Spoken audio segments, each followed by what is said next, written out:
English version lah. Okay, I repeat what I said lah.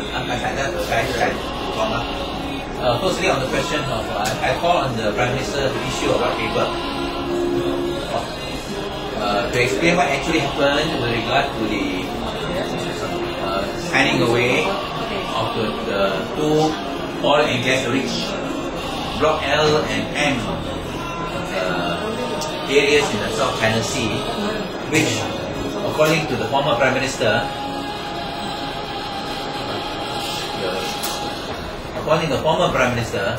is worth US 100 billion dollars, or Malaysian ringgit 320 billion ringgit. You are trying to billion? 100 US dollars, 100 billion US dollars, or 320 billion Malaysian ringgit. This is a gargantuan and astronomical figure.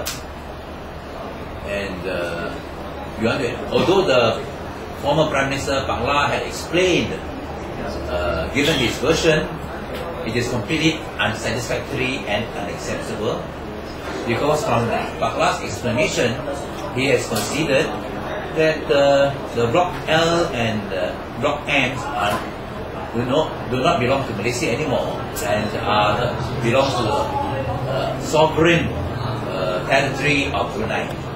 Although he said that Malaysia and Brunei enjoys common rights for the commercial exploitation of these two areas, but it is very clear that we have lost our sovereign rights, because previously Malaysia had regarded these L and M blocks S under the sovereign control of Malaysia, and it was for that reason that Petronas appointed Murphy Oil Company of the United States for exploration purposes.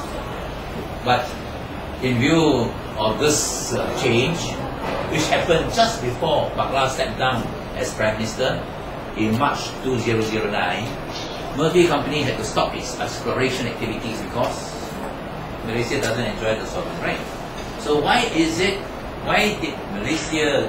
Pak La and his cabinet agree to surrender the sovereign right to Brunei over these two territories, over these two blocks, in exchange for common exploration, common commercial exploitation of these two areas, which is a surrender?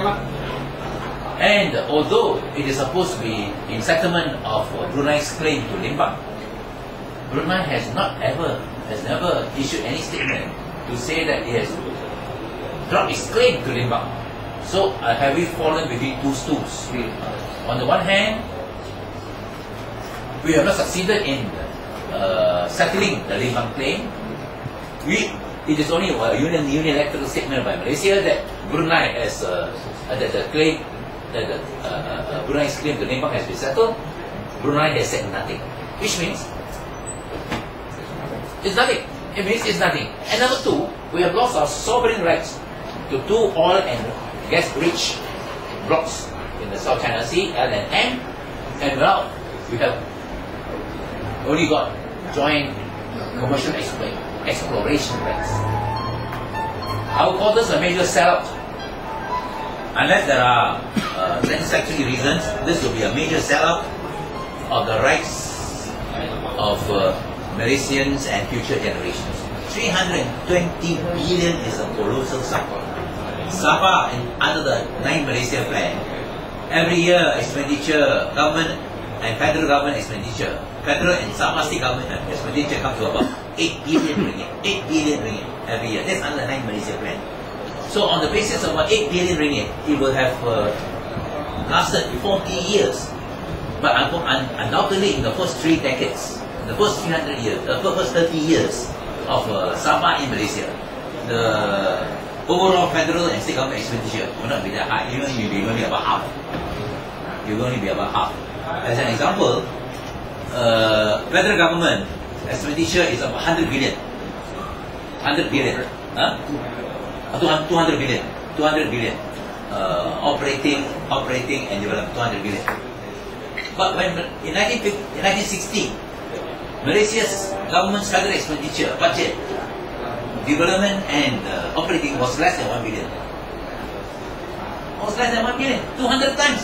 So we are talking about if the 320 billion ringgit that is surrendered and given away in the 2 blocks have been used for Sabah's development, Sabah would today be 3 times, 4 times richer than we are today. The people are provided. So this is there must be a proper explanation. There should be a white paper. Two, I think on the question of the police crisis, 警方的这个信心危机。We are now facing a police crisis of confidence in the police, especially over only the killing, the trigger-happy police killing of a 14-year-old Amirul Rashid, and the IGP's reaction. These are the 2 major things.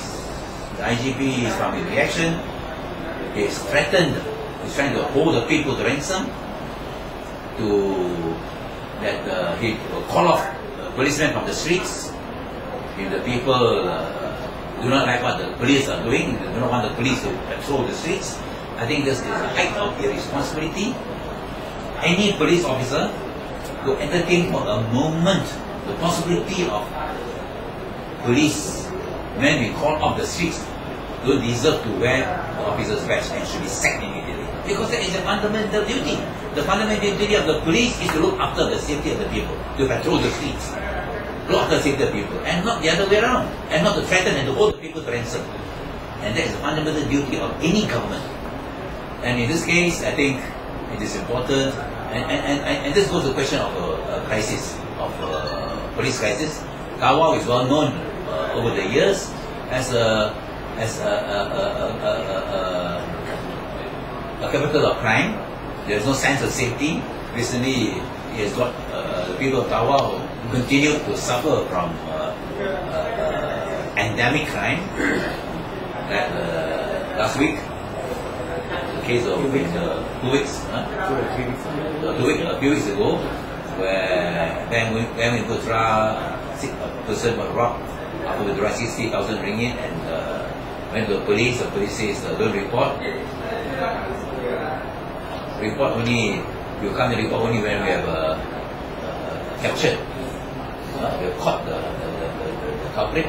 I mean, clearly this is an attempt in order to reduce police reporting so that they can have a beautiful KPI generally to show. KPI better improve, and this is there's no the crime, the manipulated crime statistics may improve. There's no sense of improvement in the sense of security among the people. We have wanted to, what we want should happen is that Tawau should become a safe place like other parts of the country in the 60s, 70s, and the other parts of the country. But in the 60s, 70s, other parts of the country are safe. Instead, other parts of the country are becoming as unsafe as Sabah. I think this is going backwards. The whole breakdown of institutions, of governance.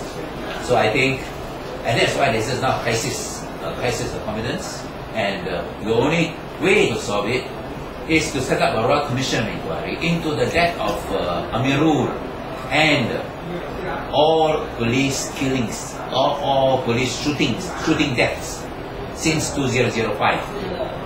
Every year, average 40 deaths arising from police shootings. This is unacceptable, and I think there must be a political will to stop such police action. If the proposal of the Royal Police Commission Inquiry in 2005 for the IPCMC, Independent Police Complaints and Misconduct Commission, had been accepted, today we will not be facing this new crisis.